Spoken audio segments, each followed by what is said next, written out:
Hey, this is your Olympic hero, Kurt Angle, and I don't suck, and neither does the Piffles podcast. But anyone who plays the Riders, they suck. Oh, it's true. It's damn true. Let's go, Rider Nation. I'm ready. I'm ready. Yeah, here we go. It's a feeling now. Get 'em high, get 'em low, 'cause we're dealing now. Everybody's giving it all they got, 'cause we're ready. Welcome to the Piffles podcast, your premier Saskatchewan Roughriders fan podcast. I am in a good mood tonight while we record this, and I hope everybody else is as well. Thanks for joining us. I'm Alex. Steve. No, you're not. You should check that damn it. again. Why am I Chad? Because there's only one thing being worse than called swag. It's being called Chad. Why did we give you this much power? Hey, you started this. I even texted Alex. I'm like, he thinks he started something now. Wait till his name is Chad on the show on when we record next week. He did say that, yes. And to Alex's credit, he didn't tell you anything. So Sometimes I'll I change keep your my word. name back. I'll change your name back. There. Now you can go. Perfect. Now I'm Steve. And Not that the I'm people already having fun. listening to this are confused. His The name screen was said Chad. Chad. Yeah. Now it says Steve. So All here's right, lying well. to you folks. Give us a follow on Twitter at PifflesPod. I'm at RealAlexD. I'm at Safamod. And as always, I need nor want your pity follows at Greg on Sports. And that's everywhere because we've been over this. Is I that have no idea how long Twitter is going to last. on Threads too? Are you on Threads? I'm on Threads now. I think I joined the 100 and some million that jumped over to Threads. I think everyone jumped back because there's not a lot going on over there as far as I can tell. No.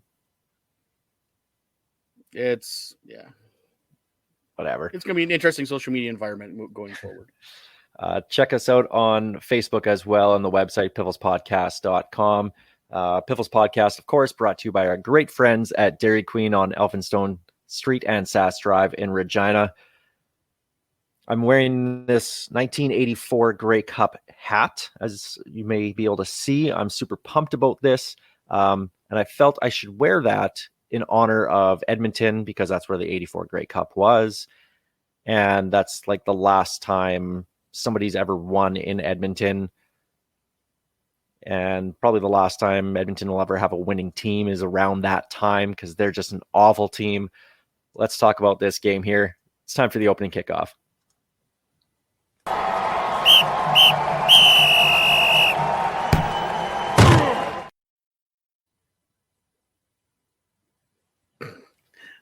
Wow, that was a long pause for you to get back off mute. Me? Just so yes, you were on Oh. mute for a long time there.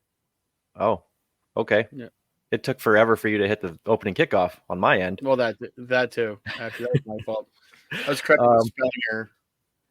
We'll figure this out one day. I promise. I really promise we'll figure this out. We are Riders about as win. in form as the Riders were all last week. 12-11, the We should- Riders win a riveting game against Edmonton. Singles night. Yeah, they probably should have done that. I don't even know where to go with this game. Like, I have some notes written down here. The offense sucked for 57 minutes.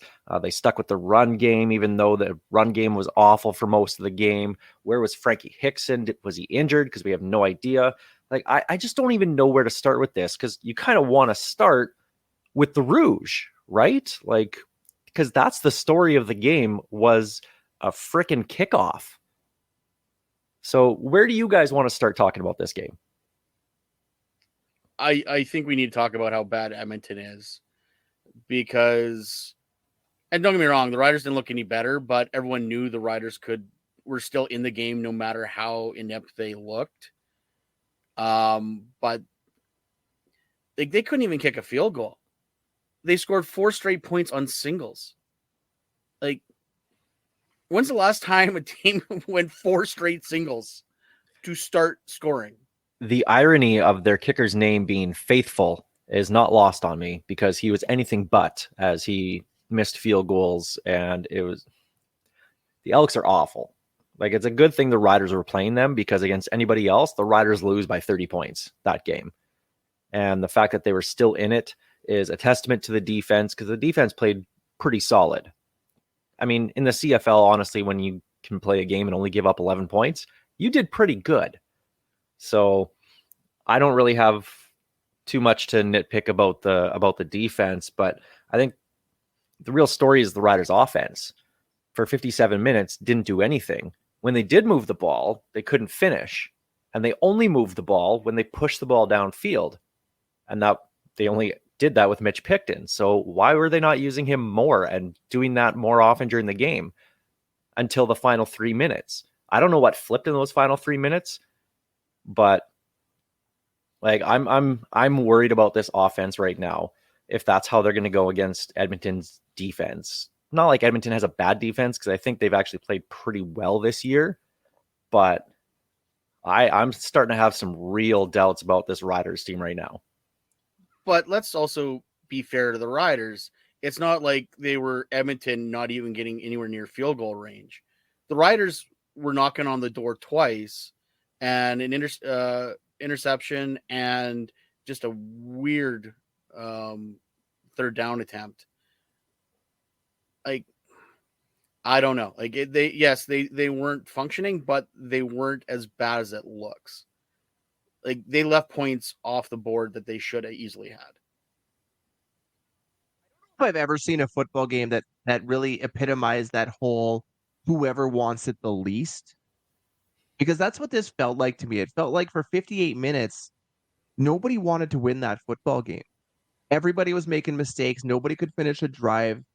You know, we all thought it was going to come down to a Brett Lother field goal, which for the last few weeks would have concerned most of Rider Nation, but it was just bad football. What I want to know, though, is how in God's green earth did Trevor Harris get the highest ranking in the PFF stats for last week? We're going to talk about that after, because I have that written down. We have to talk about that. Harris was, I mean, he was under pressure the whole game. And it wasn't until he started actually moving around in that final drive when they finally started to move the ball.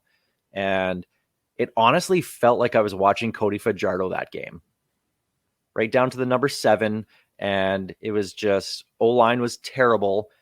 Pressure was coming through the whole time. And then the quarterback had to scramble a couple times. Like, there was nowhere for Harris to go. And I know it's injuries on the O-line, but like that's the main concern on this team. It was the O-line going into the year. Obviously, losing Phillip Blake in the preseason crushed this offensive line, but that's still the problem with this team. So, I mean, winning masks everything, but and Trevor Harris does a really good job of kind of hiding deficiencies as well, being a very good veteran quarterback. But like I said, it's a good thing that they played Edmonton twice already and Calgary once, who's not a good team at all, because against anybody else, they lose those games for sure. But you know the difference between Trevor Harris and Cody Fajardo is in that situation? Trevor Harris threw the ball away and didn't take a sack he didn't need to take. Like, they could have been in a lot worse situations if Harris didn't get rid of the ball when he did. And a lot of those passes that weren't caught were 100% on the receivers. There's a lot of guys that all of a sudden decided they'd rather take the ball off the chest and try to catch it, or they were already planning their next 3 steps before they caught the ball. Like, so many of those guys just weren't doing the simple fundamentals they need. And could that be, hey, we're going to blow the doors off Edmonton anyway, like, let's run up the score, and the next thing you know, minute and a half left, and you need a score and a 2-point to even tie the game. Okay, well, let's get to the final drive. The touchdown goes to Mitch Picton. I'm glad that they got it to Mitch Picton because he was the best player on the field for the Riders that game. I didn't think they were going to get the 2. I looked over at Amy and I said, they're going to lose. Before the final drive started, I said they're going to lose 11-9. I didn't think they'd get it, but they got it. It was Kendall Watson getting the 2-point convert. And I was like, okay, perfect. Defense just needs to make a couple plays, send it to overtime. With Edmonton's kicker, I mean, as much as I've started to lose a lot of faith in Brett Lothar, I still have way more confidence in him than Edmonton's kicker. So I wasn't too worried about it. Edmonton needed to get to the 12-yard line for him to have a shot. Yeah. And then the ball hit the ground. And I go, pick it up, buddy.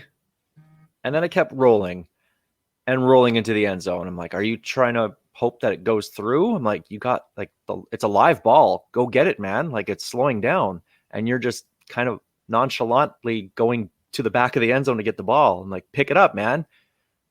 You got to kick it out. You got to kick it now. Like, you have to do something. And then he took the knee, and everybody around me was kind of like confused. Like, what did he just do? And I'm doubled over laughing. And I was like, I'm glad that we didn't record this on Friday, the day after, because as raw and fresh as it would have been in our minds, I would have been laughing for 45 minutes of this show. And that would have been my entire reaction because it was hilarious. And looking back at it now, and I'm like, especially because it's Edmonton, who's having they're 0-5. The fans are starting to leave, being fans in Edmonton for multiple reasons, but this is a bad team. And I'm starting to feel bad for them because, like, this is a coaching error. This is 100% a coaching error. Yes, CJ Sims needs to know the rules and get the ball and just get it out. But Chris Jones or the special teams coordinator, any coach, a player, the special teams captain needs to stop the returner before the kickoff and say, no matter what, that ball doesn't get into the end zone. You take it out. And nobody did that to him. And good on CJ Sims for, owning up to it after the game and saying that he made a bonehead play and cost his team the game. But to me, that's on coaching. Do you guys agree with that? 100%. Like, there's a Simpsons joke called Lisa Simpson going through the old Dewey Decimal System, and Oddball Canadian Rules are one of the books on football because, yeah, the CFL is a different game than those Americans are used to playing. There's the Rouge, there's the extra man, there's full motion. So you're going to teach them all those rules. They definitely need to know about, hey, there's a route, like, one, the ball is completely live on a kickoff, and two, the Rouge is in effect on kickoffs as well. And if it's a tie game, you make sure that ball does not stay in the end zone. And yeah, he just lollygagged his way back. I couldn't believe it either. That was the loudest cheer I've ever heard for a Rouge. I don't care if that's a guy who's been in Edmonton for 2 weeks or a 10-year CFL vet. You have to have somebody in his ear yelling at him to run that out in that instance, because that's a big moment. You just lost momentum. The other team just tied it up. You're in their stadium. The crowd's going crazy. Set him aside and give him that earful. Just run it the hell out. And to not do that, all we've heard for the last decade is how great of a coach Chris Jones is. I think we're starting to see a lot of flaws in him, and a lot of it's all coming out right now. When does Edmonton make a move? When do they move on at this point? Because I think the writing has to be on the wall. You make an error like that, you cost your team at least a chance at a victory, your first victory in a while, and momentum that you need to maybe win one at home. Just insane. I pin none of that on CJ Sims, not even in the slightest. He's a new guy. He's been there 2 weeks. That's on what I do pin on him, though, is the objectionable conduct penalty he took right afterwards. Pinned him. Not only did he take the penalty to get the yard, or the point to get the yards, took some of those yards off the play by being a bonehead. But what do you do? That's on coaching. And then how fitting was it that it was Nick Marshall, the most clutch player in the CFL right now, with the game-sealing interception. And I just thought about it during the game, and I was like, yep, of course it's Nick Marshall, which we've all said the ultimate boom or bust player in the CFL. And I started thinking, I'm like, remember when we were just like, if he's back, he's back. But if he's not on the team, if the team lets him go in free agency, yeah, all right, cool. I think, hindsight's a beautiful thing because we can look back at that. But how stupid were we to all be kind of meh on bringing back a guy has to be in the conversation for at least Defensive Player of the Year right now? Okay, let's put a pin in this, and we'll talk about it next week after he gets blown for like 3 deep balls over his head. But yeah, no, and this is always, and we've always been on this, this is what you deal with when you have Nick Marshall. He is going to call game. He's going to be your closer. He's going to take away the ball like that. But there's a good chance where Rhymes is going to be beating him at least 3 times a game because he is too busy ball hunting when he should be playing the player.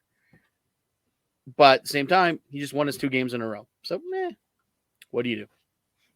I want your guys' thoughts on something that happened after the game with regards to Nick Marshall. So he was the defensive player of the game. He had his interview after the game, and he was asked, what made you jump that route? And he pointed out specifically, I think it was Dunbar, whoever it was that ball was thrown to, that every Dunbar, time yeah, the ball is receiver, yeah. Whoever it was, every time the ball's coming his way, he fiddles with his gloves when he lines up.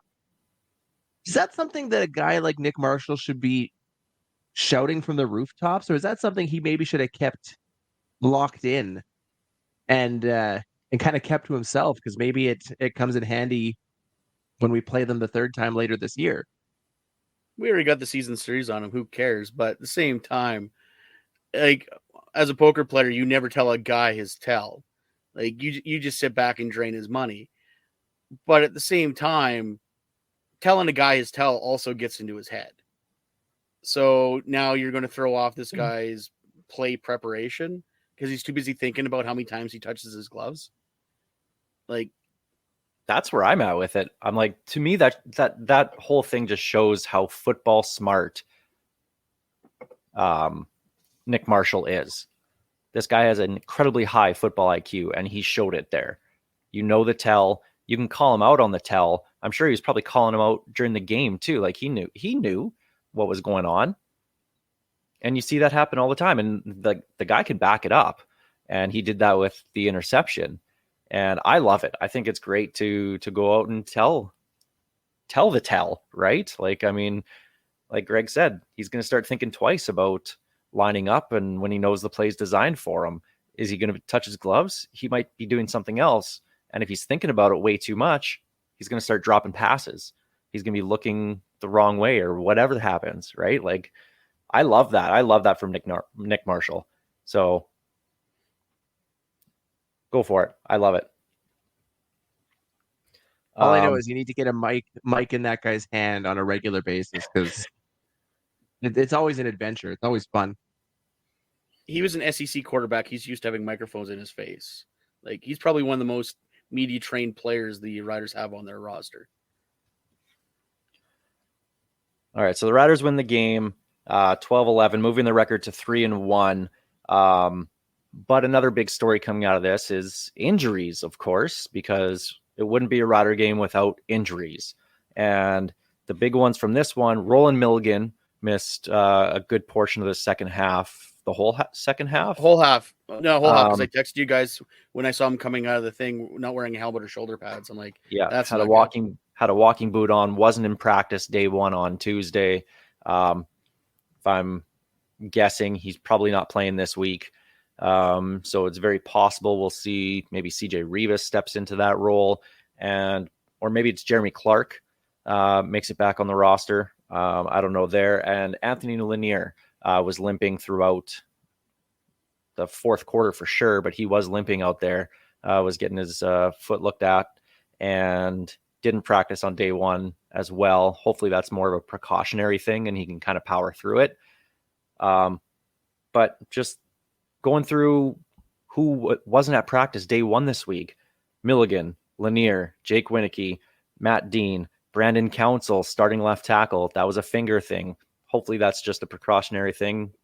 Offensive tackle, throw a cast on his hand, put a club on there. He's fine. CJ Rivas wasn't there. Charbel De Beer, Lake Corte Moore, Kosi Onyeka, Peter Godber, who's probably, I don't know, maybe they should have put him on the 6-game list. Amari Henderson. Like, it's just, this team can't.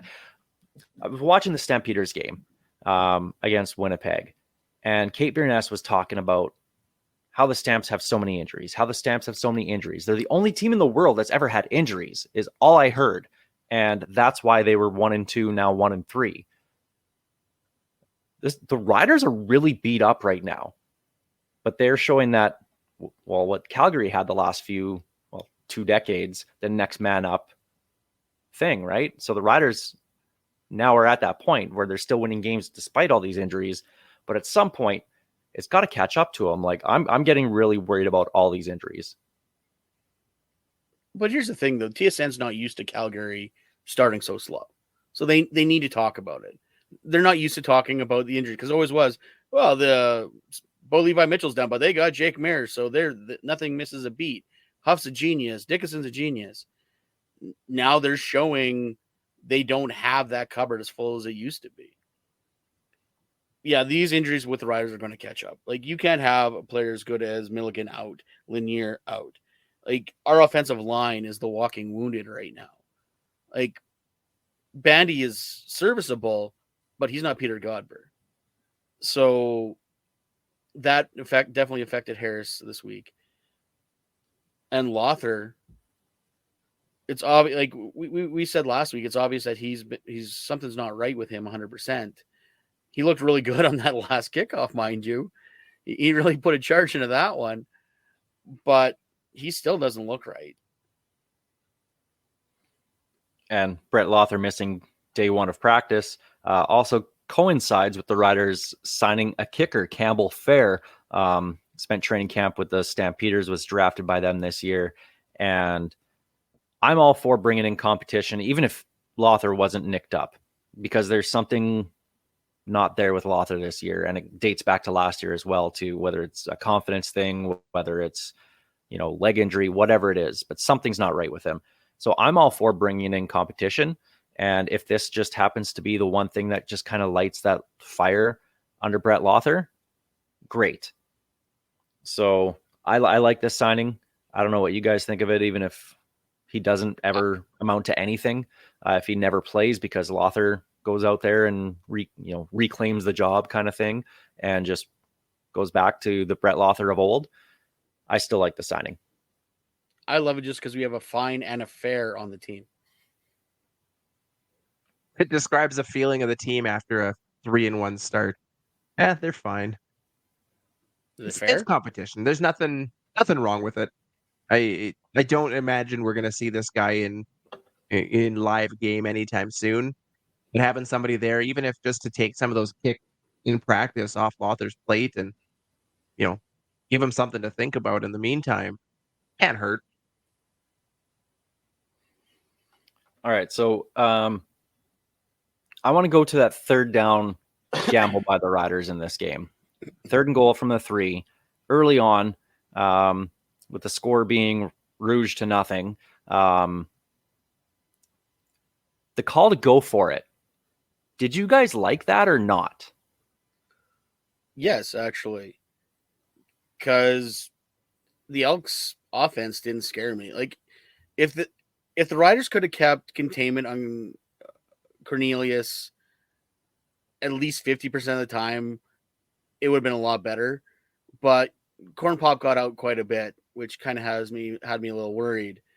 But like I said, they weren't really pushing the ball. Like, at no point was I worried about the Elks actually scoring a touchdown until late in the game, like they did.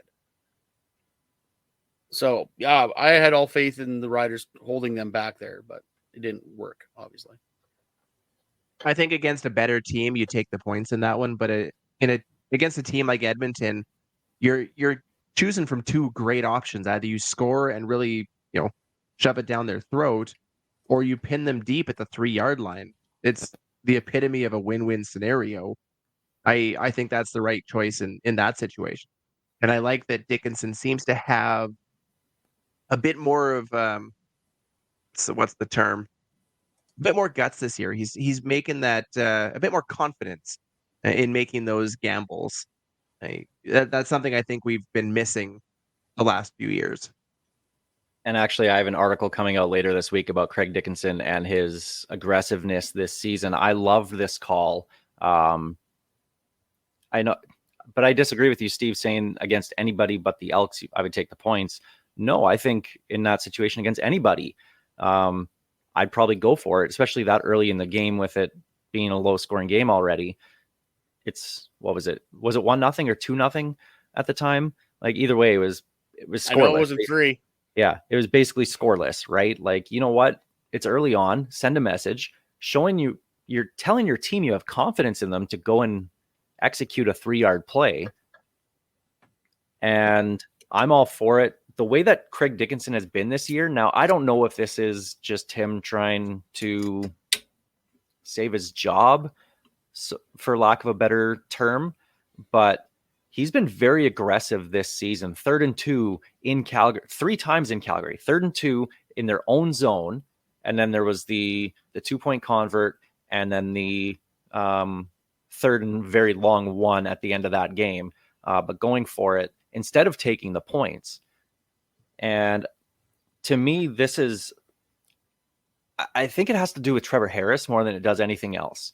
I don't think there was a lot of confidence in Cody Fajardo last year to be able to do that. And what would make you think that? Well, what at the end of last season made you think that Dickinson lost faith in Cody Fajardo? Before or after he benched him? Oh, no, that wasn't a benching. That was Cody taking time off. Yeah. But I mean, this fits in, this decision to go for it. It fits in with what Dickinson's been doing all year.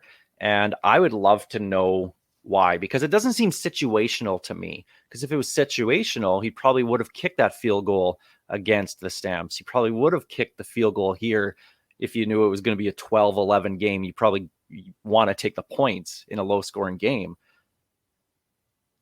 And I think at some point that's going to come back and bite him, where it's just going to be, let's be aggressive, and you forget the situation you're in, and they'll end up losing the game because of it. And then you're going to have people really upset. People are calling for Craig Dickinson to be fired right now, and they're 3-1. Newsflash, I'm not a big Craig Dickinson fan. He's not getting fired, though, as long as they keep winning. So the hate that's coming on him for all these aggressive calls and a couple of them not working, I don't really get. Again, hindsight, right, on everything. But I like this new Craig Dickinson that we're seeing. It shows that he feels more in control of the team, which is what the head coach should be. Do you guys feel that way at all? Wait, are you saying that the Ryder Collins shows will just kind of go back and forth on how they feel about a coach, depending on if they agree with it? I'll level with you. Even when I worked for a place that had call-in shows, I didn't listen to the call-in shows unless I had to work it, and I never did. So I always listen to the call-in show. One of the call-in shows that I prefer on the way home after a game, and it blows my mind the amount of guys that say that Dickinson should be fired as a winning coach. It just blows my mind. And yeah, like, he gets paid to win games. He's winning games. I've never seen a winning coach get fired, because that's just ridiculous. Who are you going to get to replace him? In the end, they don't ask how, just how many. He's won 3 and lost 1. He is doing his job. Are they pretty? Well, no. Should we be confident in the team going forward? Probably not. The saddest thing But is in the end, the game they lost was the best game played and coached. Right? I was reading an article by Rob Vanstone today. The Riders have only gone 3-1 18 times since World War II. Yep. Stampeders have probably done that 18 times in the last 20 years. Like, this is unfamiliar territory. But when they have done that, when they have started a season 3-1, they have made the playoffs all but once. That's where they need to be. Now we're going to completely ignore the fact that the once was last year. But I mean, it's still statistically, I like our odds at 3-1 a whole hell of a lot better than if we were 1-3. I He's like doing his this job. year. I like this year better than last year because last year's 3-1 was a bit of a mirage because we started against the East last year. This year we're getting our West games out of the way, which should transition to a better second half. Okay, so they're But on 3 the flip wins. side, the problem, we only have one Ottawa game to come. We only have one Montreal game to come. Our 2 games are against Hamilton, and the twice we play is Hamilton and Toronto. Hamilton looks great to play against. Toronto, not so much. But the good news is for us in the West, we've already got the season series on the Elks. If we win this week, we got the season series on the Stamps. We just need to see what happens between BC and Winnipeg, and we played Winnipeg relatively tight. You could have told me at the beginning of the year that we would have the season series potentially locked up against 2 of our Western Division rivals 5 weeks into the season. I think we would all take that 100% of the time. I wish I would have. You can't ask for better. When we did our record breakdowns, I wish I would have kept the sheet because I went through every game highlighting wins and losses. And I wish I kept it because I had the Riders coming out relatively quick. Was I exactly right? I doubt it, but I know for a fact I had them not losing a lot of games early. So Good time for that Greg is right shirt. wait, what did you say? Oh, Greg was Way to right. go, Alex. I got a ding now. Oh, I was waiting for the big sounder. Okay, so 3 wins for the Riders here. Good teams win games, and I will say that till the end. Good teams find a way to win, and I don't know, like 3 wins by 8 points. 2 of those games against the Elks. The other one was a double overtime win. Are the Riders a good team? No. Question mark? I don't know what that's the worst thing is I don't know what they are yet. It's like same thing to me at the beginning of the season. I don't know if I like Craig Dickinson or not. There's still a lot of question marks on what this team is. And unfortunately, a lot of it is injury related. I think this team, if it was fully healthy, would be a really, really good team. But right now, there's a lot of holes and a lot of guys that are learning under live fire that probably could use a little more seasoning before they're ready for prime time. But they're pulling it off. Like we said, they don't ask how, they ask how many. And right now they keep on winning games. We'll see what's going to happen against the Winnipegs and the BCs and the Torontos, though. They're absolutely not a good team right now. I don't think anybody can look at these first 4 games and feel super confident about the team going forwards.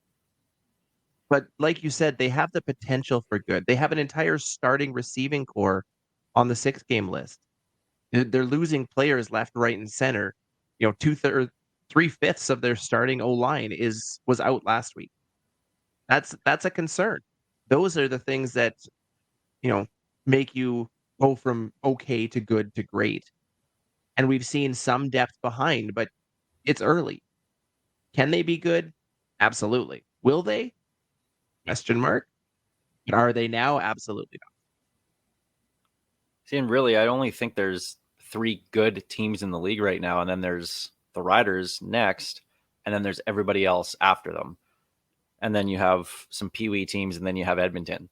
It's just Ottawa. Yeah, Ottawa's going to find and that's not Ottawa's fault right now because they can't keep a quarterback healthy. No. Give us a couple of minutes. We'll talk about their quarterback situation here. I think the Riders are a good team. I think they're a good team with a lot of injuries, much like Kate Bearness thinks the Stampeders are Grey Cup champions, but they have all these injuries.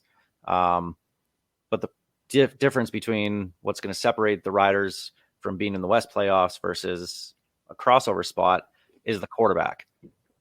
Trevor Harris, like I said, can mask a lot of these deficiencies, whereas Jake Mayer ain't the guy. Jake Mayer is not good enough to overcome the problems that the Stamps have. Trevor Harris is. As proof by him being the best quarterback in the league based off of Pro Football Focus stats. That's the opening kickoff presented by Kathy Festian of Royal LePage Regina Realty. Jumping to our Churchill Brewing Company odds and end zones. Speaking of Churchill Brewing Company, I have the blonde lager going on tonight. I've been sipping on a red. Got the red and a lot more. Good choices, gentlemen. So the CFL's on a roll. Came out, and it's the highest graded players at each position for the last week. Trevor Harris was graded as the best quarterback. I don't know what they base this on. I know it's based on stats and some made up numbers. I don't think I would have picked him at all for this. Well, 95% of stats are made up. 53% of people know that. So that's a Simpsons reference, Steve. Yep, I knew that one. I don't think I've got the numbers right. I just made them up as I went. But looking at that, I was just like, and it's funny how many people actually got mad about that team that came out. Oh, this guy got ripped off. It's statistical. Like, unfortunately, there's numbers and evaluations that apparently this thing uses to say that. Like, I'm sorry I did not pass Jim Bob's eyeball test from the 5th row of IG Field, but it is what it is. So, did Trevor Harris have a good game? Not by my eyeball test, but apparently by the stats, he had a pretty good one. Here's the problem I have with PFF and their stats. Right now, Cody Fajardo and the Alouettes are projected to take 99 sacks this year, which would be a league record.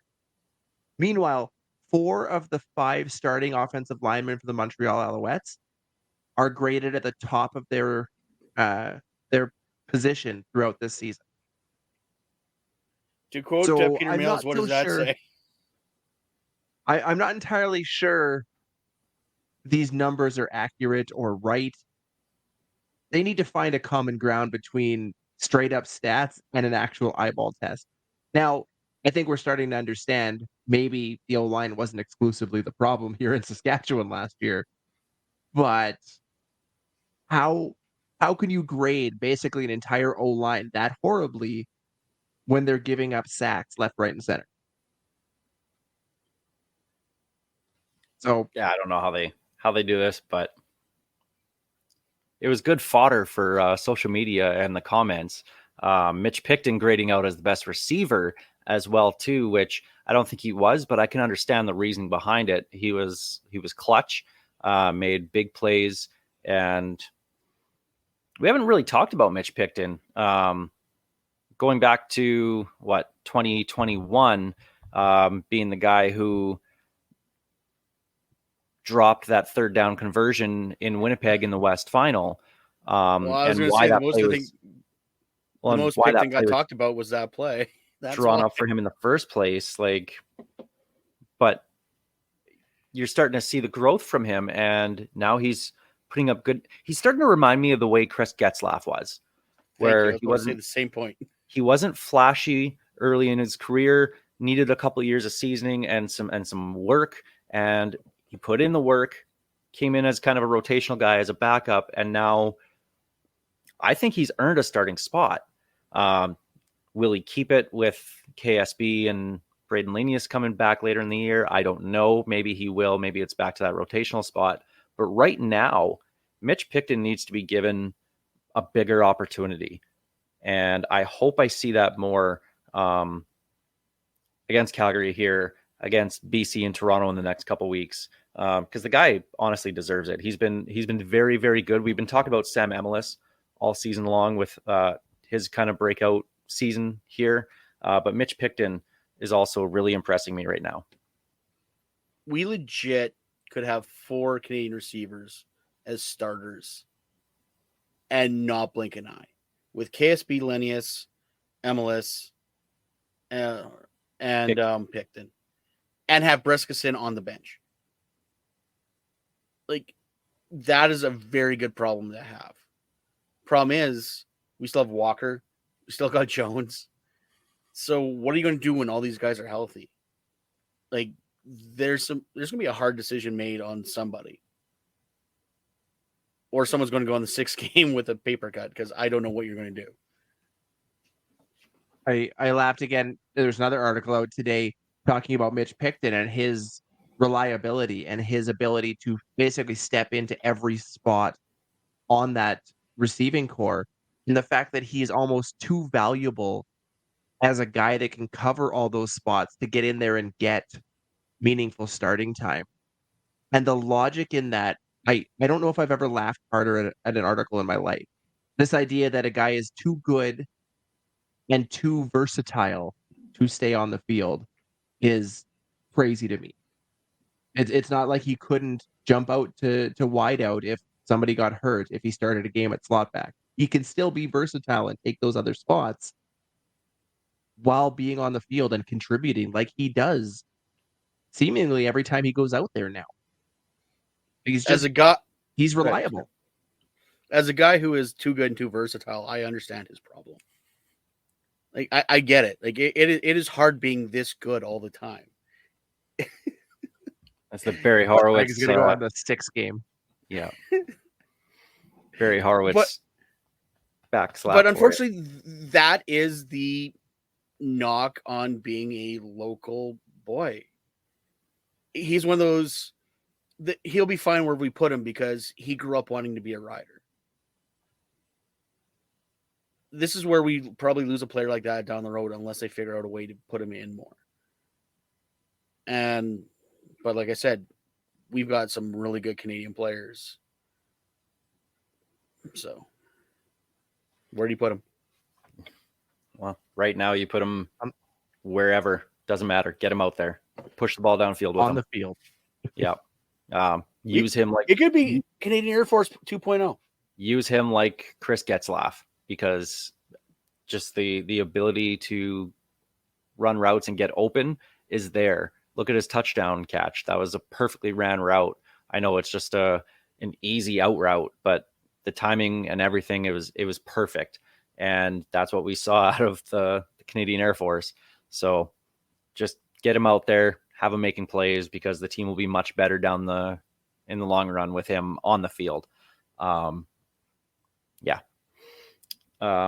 Couple other stories we want to talk about around the CFL. None bigger than Jeremiah Masoli in Ottawa. Achilles injury, out for the year. We didn't even get to see it. We were actually at AEW Wrestling here in Regina, and we kind of looked at the phone and, oh no, Masoli's hurt. And we see it again a couple minutes later. Oh, it was a non-contact injury. Like, the guy's coming up to 35. Like, I don't want to say he's done, because no player wants to go out like that.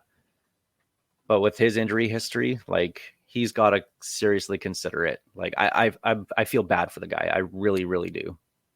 It's going to be a hard road back for him after last year and now this year. It's going to be a long road back. It's not impossible, but you have to think, unless he's willing to take a massive pay cut, there's going to be a younger, cheaper quarterback that someone's probably going to take a gamble on because his injury history. A mobile quarterback with 2 bad knees is what? It's tough. He seems like one of those very likable guys in the league. Everybody and their dog was rooting for him to succeed. I don't know if anybody cared if he won or not, or if the Red Blacks won or not.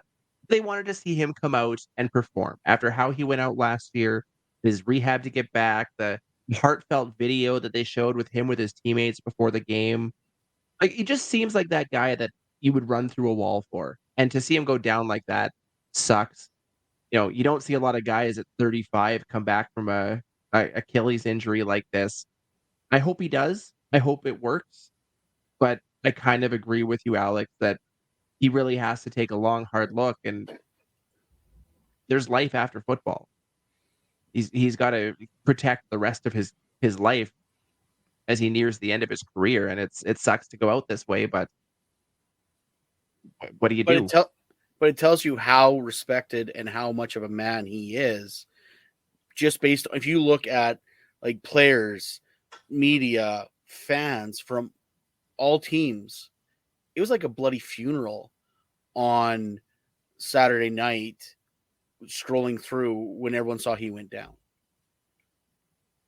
Like, people cared and wanted him not to be injured, but everyone knew what was coming. And then when the announcement came, it was no surprise to anybody, but it hurt just as bad.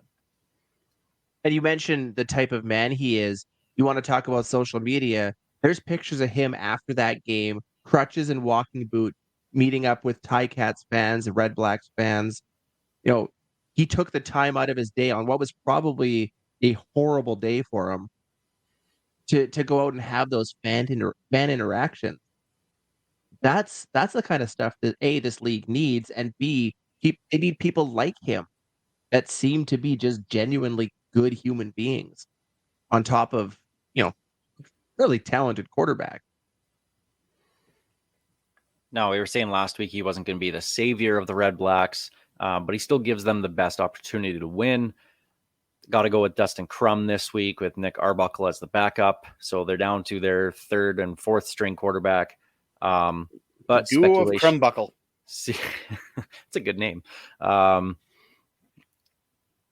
speculation now, though, is McLeod Bethel Thompson, who was just released off the New Orleans Breakers USFL roster today.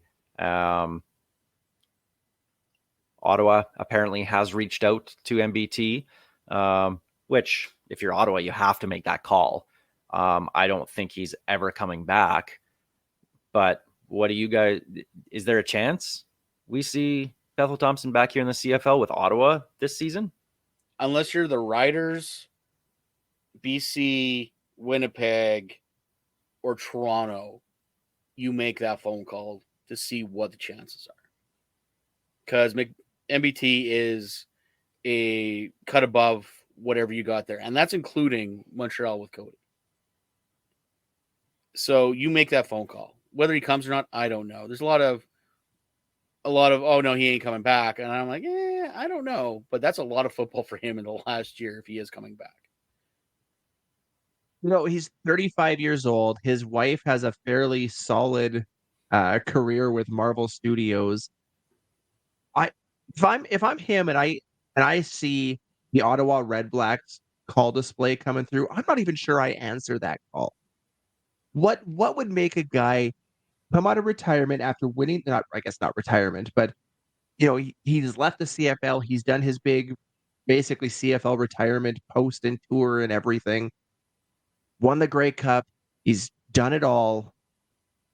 Why would you go back to Ottawa or Hamilton, where they're just not good right now and don't really seem like they have the potential to get much better? If you could leave a champion, I would probably want to do that at his age.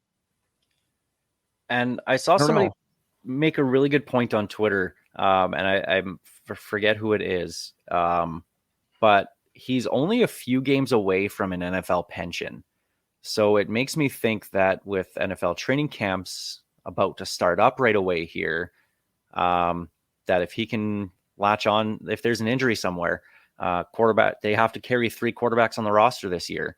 They only have to dress 2, but there needs to be a third one that can be on the sidelines and be able to suit up if need be. So if something happens and he can get a third string role somewhere and collect that NFL pension, I think that's why he asked for his release from the USFL, is to try and look at all NFL possibilities. So to me, that's the thing. I don't think he's coming back to Canada. I think this is all about, and he mentioned it when he went to the USFL, this is him trying to get back to the NFL. And I don't blame him. 1, the pension, and 2, he'd get more money being a third string quarterback than he would in the CFL, especially mid-season, because it'd be prorated. I hope he does, because he had a hell of a season last year with the Argos, and he had a hell of a season with the Breakers. So, dude's going to lose his arm, going to fall off, but that's beside the point. The only thing you mentioned, the USFL and his contract. My understanding with USFL is they don't have to be released to sign in the NFL. They can go. I don't know that is why he would have asked for release there. I'm questioning that contract scenario and why he would did he ask for his release? Or was he just released? That's all we know. Well, I'm not sure why you'd release the best quarterback in the league, but I mean, up here, you just got traded if you were part of Eric Tillman's team. So I don't know. Maybe that's a thing down in the States is, oh, you're the best one, you got cut. I don't know. But do want to talk social media here, something very important. And I want to give kudos to the Winnipeg Blue Bombers social media team and for their game day graphics they're putting up and the posts that go along with it. We've seen them when they played here in Saskatchewan. It was Regina style pizza sucks. They had something against Montreal. It was poutine is overrated or whatever it said. And then there was this one against the Calgary Stampeders, and it was Chris Jericho, greater sign, Bret Hart. And I laughed hard when I saw this. And Steve, you can be our Earl Hebner special guest referee, because I think Greg and I are going to go at this here. Chris Jericho, greater sign, Bret Hart. Yay or nay on that? Sorry, I don't have any popcorn. I have chips, so I'm just gonna put me on mute. Those aren't chips. Those aren't crackers. Those are crispers. Crispers. I'm jealous, actually. I like those. And we're not even getting paid for Steve to eat food and show off a brand. We're on YouTube, Steve. Yeah, hit them up on social. I know that's Let's the best go. part. Yeah. He actually muted himself. If I knew it was easy to get him to mute himself, we should talk wrestling more often. This is now a wrestling stand podcast. Hey, I like Chris Jericho. I do. I loved his WCW run. I was a big Monday Night Jericho fan. When he interrupted The Rock on Raw, loved it. I was the only person in my when we watched the tournament for the Undisputed Championship. I was the only one who picked Chris Jericho. Everyone else picked The Rock or Stone Cold. Huge Chris Jericho fan. And I'll never, ever speak bad against him. But he's not Bret Hart. Best there is, best there was, best there ever will be, best wrestler ever. Sports entertainer, sure, we'll give that to Jericho. Jericho's a better entertainer. Jericho can do comedy. Bret Hart can be funny, but it's a different style. But in the ring, bell to bell, corner to corner, give me Bret Hart every time. All right, as a technical wrestler, yes, Bret Hart beats him there. The excellence of execution, a Canadian icon. And I truly mean that when I say that, a Canadian icon. And I'm not just talking about sports. I'm talking everything. Everybody knows who Bret Hart is. Chris Jericho. He was on The Simpsons. Jericho wasn't. Well, let me list a couple things for you for Chris Jericho as to why he's better. One, armbar. Yes. I knew you'd get that. The three-handle Moscardenza. In fairness, even I got this one. This guy has two wrestling references in one day. This guy, Chris Jericho, has reinvented himself over and over and over to stay in the game. And he's got over every single time doing that. Bret Hart was one character his entire career. Even when he was a heel, he was the same guy. He just hated the US. That was it. He was the same guy, though. He was Cowboy Bret Hart for a cup of coffee.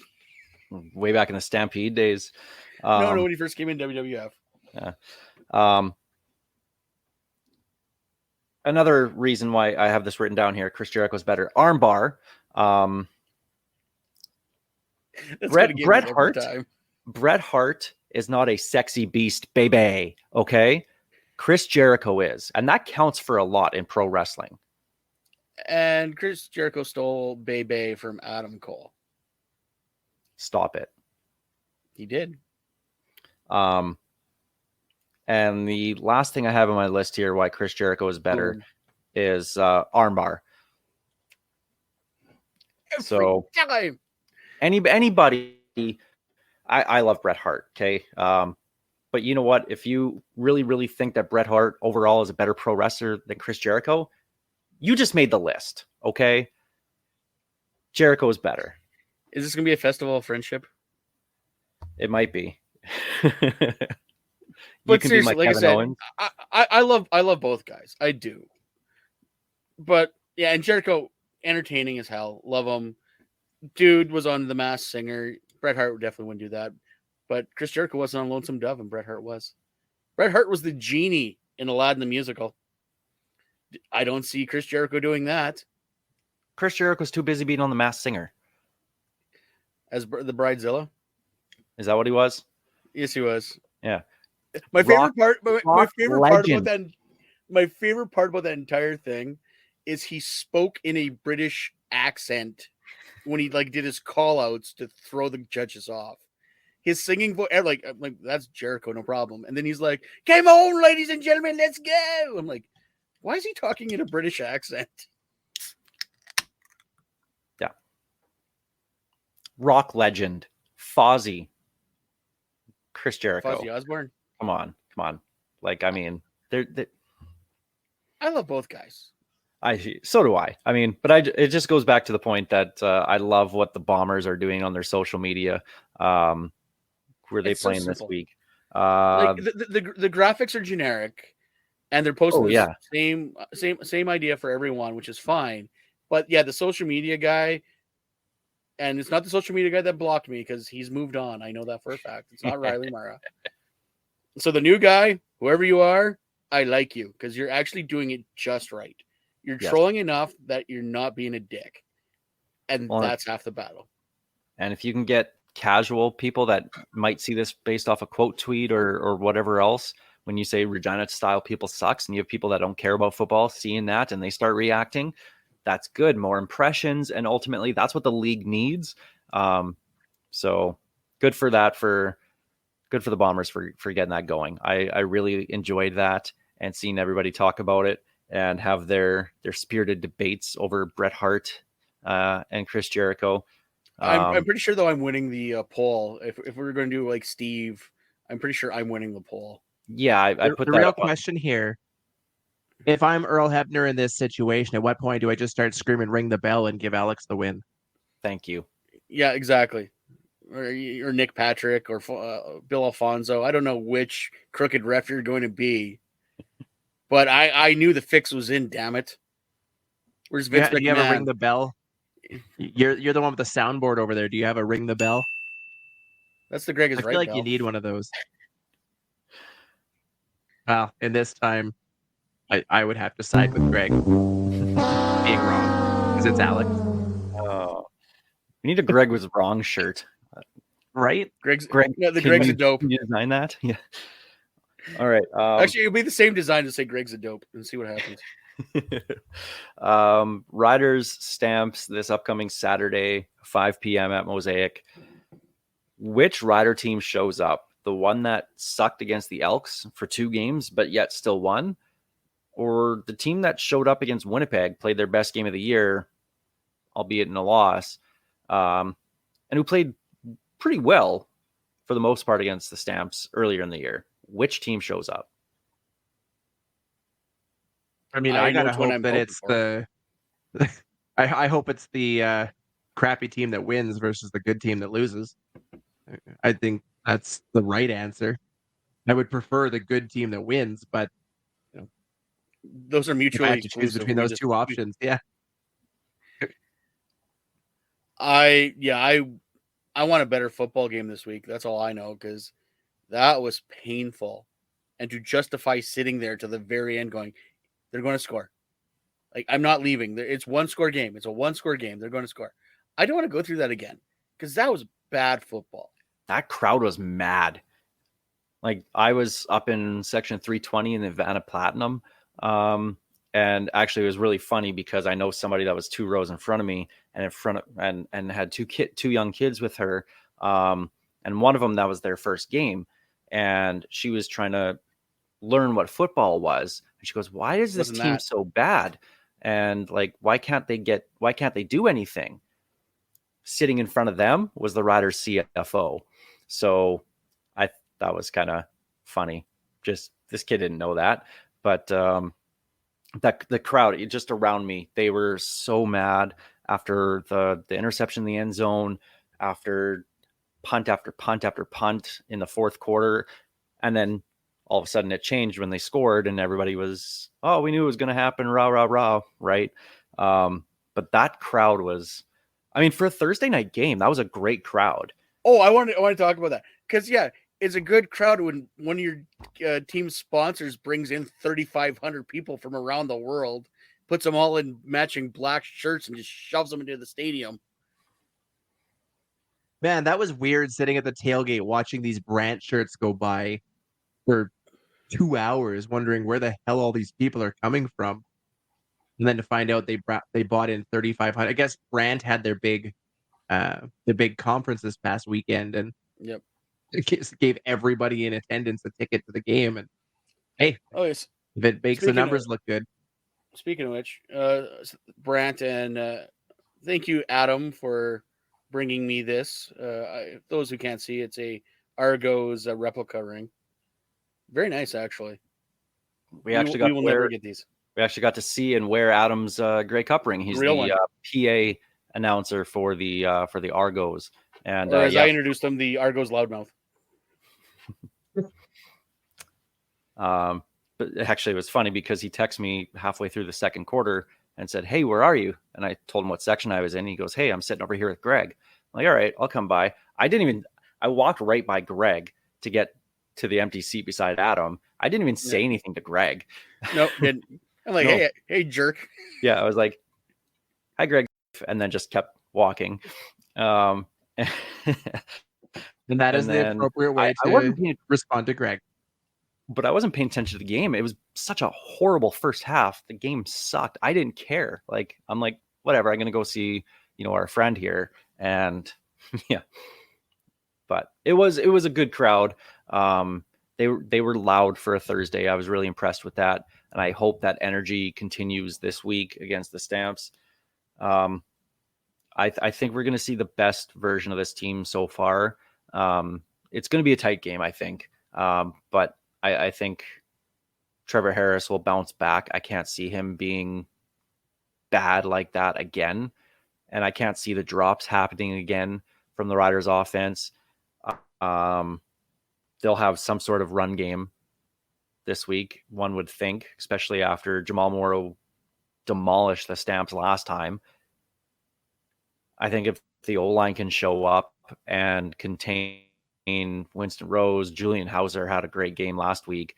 They can and Wigan, if they can slow those guys down, maybe not completely stop. I don't know if this O-line can completely stop anybody, but if they can slow them down a bit, I really like the Riders' chances this game. I'm not scared of Calgary this year. That's I'm in a long time. No, they're not good. They're not. I think if the Riders show up to play, it's going to be a lot better than last week. I think too much of it was they're going to steamroll the Elks. So why care? Not why care, because they're professionals, but they're too busy thinking about all the stats they're going to put up. Yeah, and then you could tell that by some of the plays those receivers were making. They were turning before the ball was even at them, and it backfired on them. All right, so with this game, I'm going to cheat on this one. Pick an impact player. I wrote this down. Pick an impact player from both sides, offense and defense. Before I get your guys' take on this, I'll say mine. Offense, Mitch Picton. Defense, Nick Marshall. I'm copping out. I'm taking the easy route with Nick Marshall. You are taking the easy route. But literally the players of the game last week. Very bold. Choices there. I'm going out on a limb. Bold move, Cotton. Bold move, Cotton. We'll see how it pays off. I'm going to go. I think this is the game Pete Robertson's finally going to get to the quarterback. like one thing we've been talking about is the lack of pressure we're getting. I think Jake Mayer is going to be in for a long game, so I like Pete Robertson. And offense, I think Tevin Jones is going to have himself a game. I really do. Well, when a team hasn't gotten a sack in 3 weeks, picking a D lineman, the bold choice. But I think you're right on that one. I'm going to go a little farther back and go with Larry Dean. I think he had a fairly rough game last week. I don't think he was at his best, and you don't see him have 2 bad games in a row.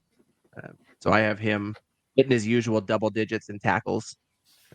He'll lead that defense and offense. I'm going to go with Sean Bain Jr. He's been kind of quiet the last few weeks. I think he steps up again this week and is that impact player that we saw through the first 2 games. All right. Well, we'll pick that's the last game of the week, so that'll be the last game that we pick here against the spread. A doubleheader on Saturday, our first doubleheader of the year. I'm looking forward to that, actually. A little sad that there's no Sunday game. I got kind of used to having those Sunday evening games, but they'll be back in a couple weeks. But the first game, I think we all know who's going to win this because it's in Edmonton, so we know it's not going to be the Elks, but they're hosting Hamilton. I'm guessing the spread. Again, I like this game. I'm guessing on what it is. I'm going to go Hamilton -4.5. I'm going to go Steve? Hamilton -1.5. 2.5 for Hamilton. Where it is now. Probably 3.5. 2.5. Hasn't moved, but money is coming in on Edmonton. Hamilton is not gaining money, so I don't know. Someone knows something we don't know, but I'm hammering that Hamilton no, easily. I'm going to take Edmonton. I think the streak ends. And I don't even need the points. I think they win outright. Hamilton is also a bad football team. they are, but nothing that Edmonton did even makes me even think they can keep up with anybody. I like Hamilton with the points. Okay, second game probably could be the game of the week, actually. Toronto and Montreal. In Montreal. I'll guess that Toronto's probably a 3-point favorite. Opened at 3 and stays around 3. Yeah. I'm going to go bigger than that. 5.5. How much? 5.5. 5.5, you said? Yeah. Started at 4 for Toronto, -4. It is now at -5.5 for Toronto. Toronto started at -244. I'm just going to tell you the money line, and they're right now they're at -220. I don't know. I have a weird feeling about Montreal in this one. I think I don't think that they've looked that bad in their last 2 losses. One was in a monsoon, which they had ample opportunities to score against Winnipeg.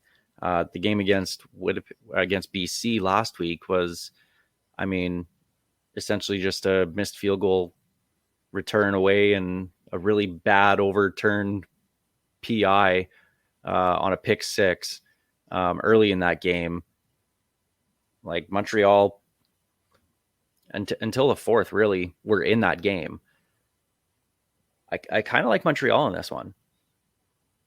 I don't know with I'll take defensive line. Montreal on the points, but Toronto wins. But Montreal for the spread.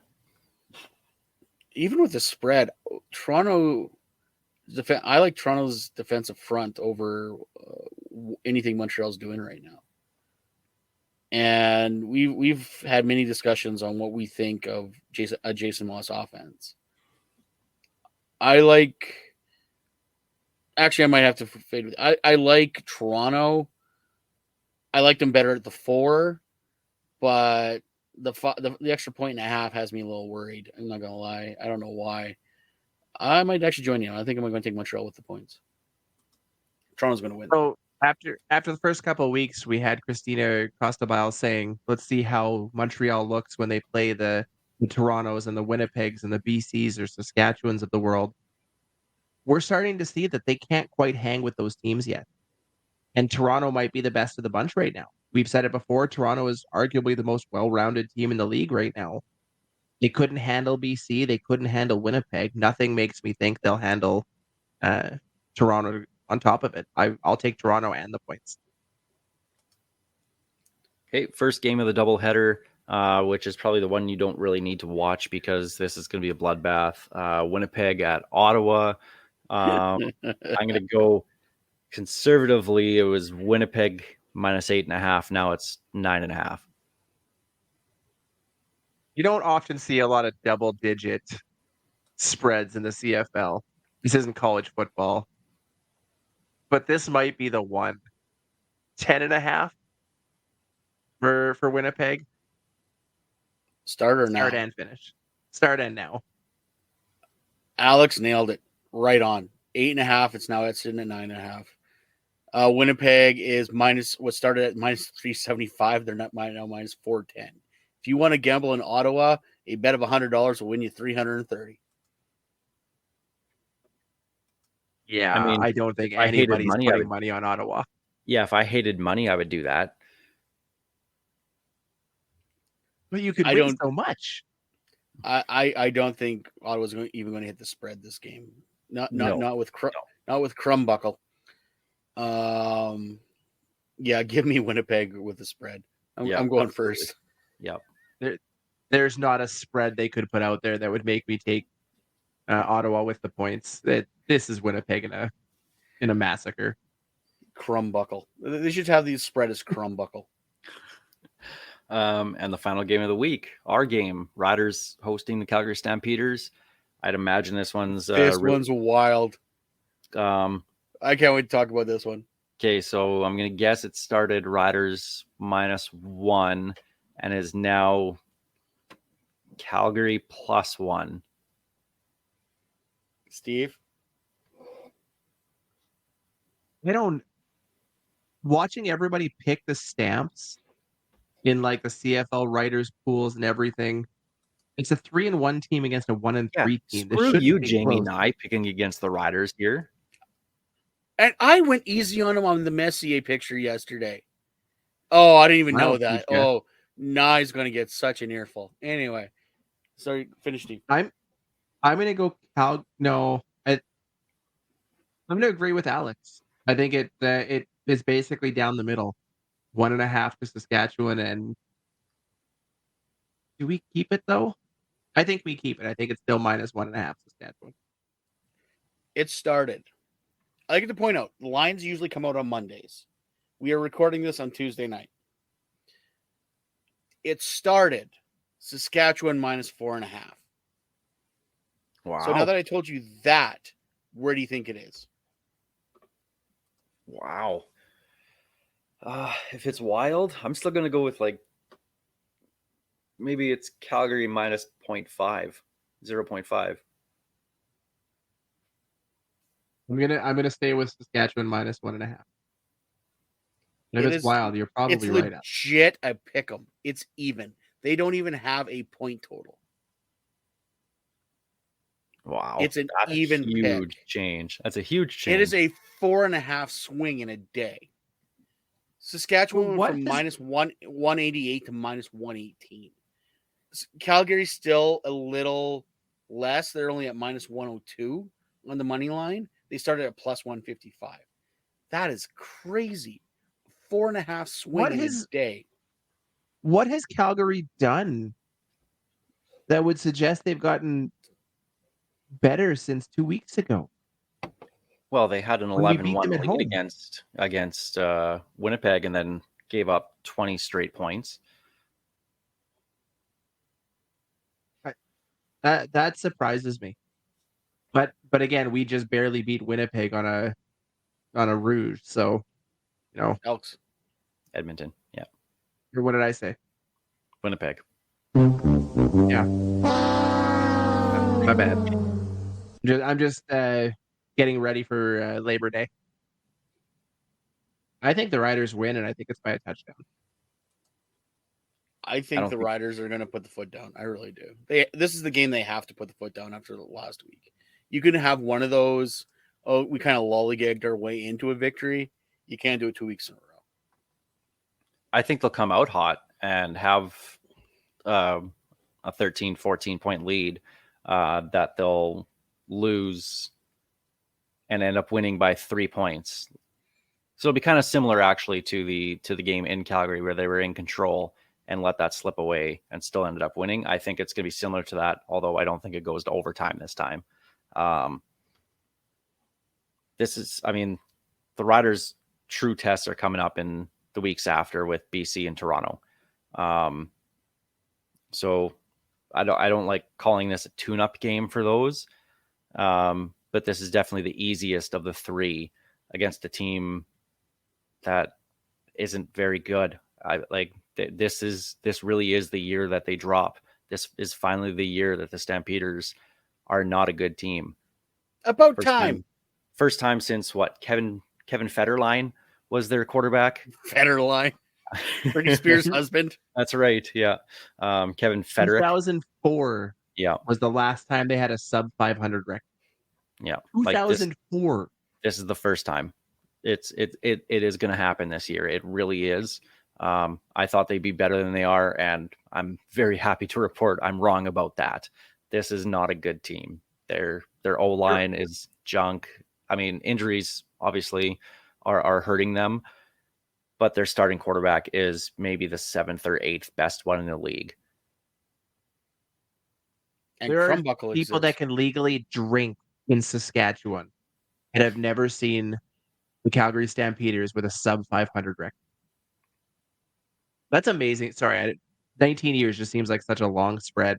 I hope this is the year it's finally happening. The Calgary's being that good for this many years causes me to drink. Well, I'm looking forward to this game. Dallas, CFL fans, Toronto. I'm going to the game with him. I'm looking forward to that. He's in Regina here for a week and a half. Looking forward to going to the game with him. It should be a lot of fun. And it's the first 5,000 people are getting a shirt for this game, I think, for the Saskatchewan game. Yep. So make sure I show up a little bit early because I got a pair. Funny story. I ended up getting a couple pairs of those sunglasses for retro night. My wife ended up getting us a couple. She went in with her mom. I went in with my mom to this last game.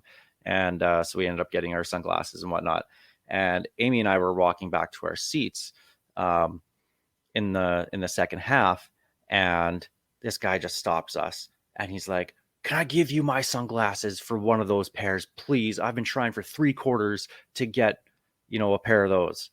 And Amy's like, "Here, just take them. I don't really want them. I just have them because I got here early." And he's like, "No way. Like, what can I do? Can I buy you a beer or something?" She's like, "No, just be nice to somebody later." And then this guy's girlfriend was like, "Oh, that's so nice of you guys." And I can just kind of see it in her eyes. I'm like, she wants a pair too. I'm like, "Here, take mine. I have my other pair of sunnies here." She's like, "Oh my God, like, why are you guys so nice to us?" And we're like, "Oh, they're just sunglasses." But I won't give up the shirt this time. So if you see us walking around with an extra shirt, no, they're mine. Sorry. But moral of the story, just be nice to people. There you go. So looking forward to this game. Should be a good one. It's an important game. They win this, they get the season series. And when's the last time they had the season series against both teams in Alberta, let alone within the first 5 games? And that puts us in a good shot for not a home playoff game per se, but at least we're staying in the West. Yeah, which ultimately that's what you want, as history dictates. Piffles Podcast brought to you by our great friends at Dairy Queen on Elphinstone Street and Sass Drive in Regina. Special thanks as well to Kathy Festian of Royal LePage Regina Realty and Churchill Brewing Company for their support and these lovely beers, making this show possible. And special thank you as well to Tyler Gilbert for giving us this beauty, Ghost Behind Your Mind. See you guys next week.